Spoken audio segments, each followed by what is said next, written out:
Siamo qui all'Istituto Politi con la dirigente scolastica Santa Ferrandelli. Ecco, l'istituto come si sta attrezzando alla prossima apertura dell'anno scolastico che avverrà lunedì 14? Da tutta l'estate che noi stiamo lavorando alacremente per cercare di partire il 14 di settembre e nello stesso tempo garantire il massimo possibile di sicurezza sia per i ragazzi ma anche per il corpo docente.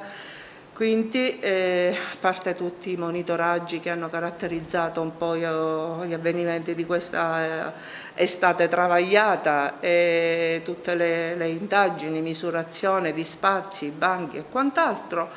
alla fine siamo riusciti a garantire questa partenza di anno scolastico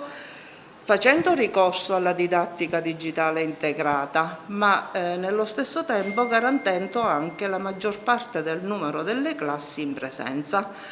Per cui dietro abbiamo cercato di fare dei lavori di manutenzione leggera, insomma, con abbattimento di pareti per cercare di realizzare 2 aule più grandi in maniera tale da contenere dei gruppi alunni più numerosi rispetto agli altri, perché ci sono tantissime classi molto numerose al Politi e questo ci ha creato non pochi problemi. Per cercare di venire incontro soprattutto al numero consistente delle classi prime abbiamo chiesto lo sdoppiamento dei numeri e quindi abbiamo chiesto l'istituzione di ulteriori 3 classi cosiddette Covid. Per cui ci sono state concesse 2 classi prime e 1 classe terza. Questo ci ha consentito di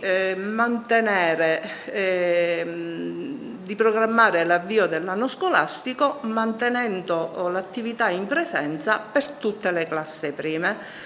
e questo penso che sia una cosa di fondamentale importanza. Per tutte le altre classi invece saranno all'incirca una trentina distribuite su tutti e 3 i plessi che al momento partiranno con attività didattica integrata, ma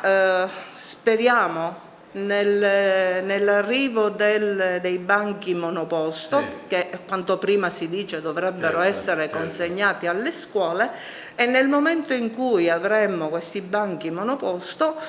all'incirca un'altra 15-18 classi assorbiranno quei piccoli gruppi di alunni che fino a quel momento saranno costretti a operare la didattica a distanza. Quindi complessivamente poi dovrebbero restare 5-6 classi per ogni plesso, per ogni sede. C'è un problema di supplenza, un problema di professori qui al Politi o siete a posto con appunto la classe docente? Allora, per quanto riguarda l'organico di diritto, stranamente rispetto agli altri anni siamo a posto, anche con l'organico dei docenti di sostegno, insomma in linea di massima è tutto regolare.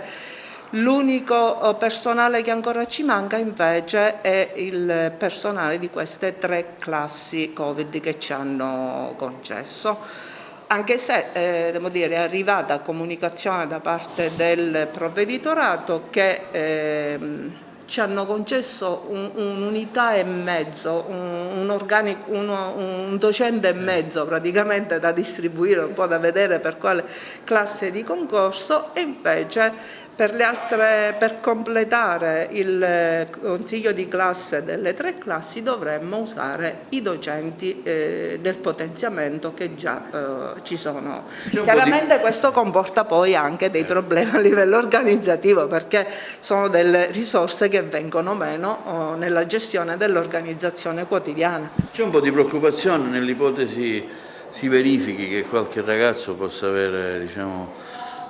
possa essere infettato dal Covid? Sì, purtroppo questa è una preoccupazione, credo che sia comune a tutti. Per gestire al meglio queste eventuali situazioni noi stiamo provvedendo a dare tutte le indicazioni possibili e immaginabili che già a noi sono state come dire, inviate tramite le varie linee guida, i protocolli ministeriali e quant'altro. Quindi lavoreremo tantissimo su una sorta di formazione, di lavaggio di cervello, sul mantenimento delle regole fondamentali per garantire la distanza di sicurezza, le mascherine, l'igiene delle mani, cercare di farli stare fermi al proprio posto, fissando i banchi con lo scotch per terra per evitare gli spostamenti,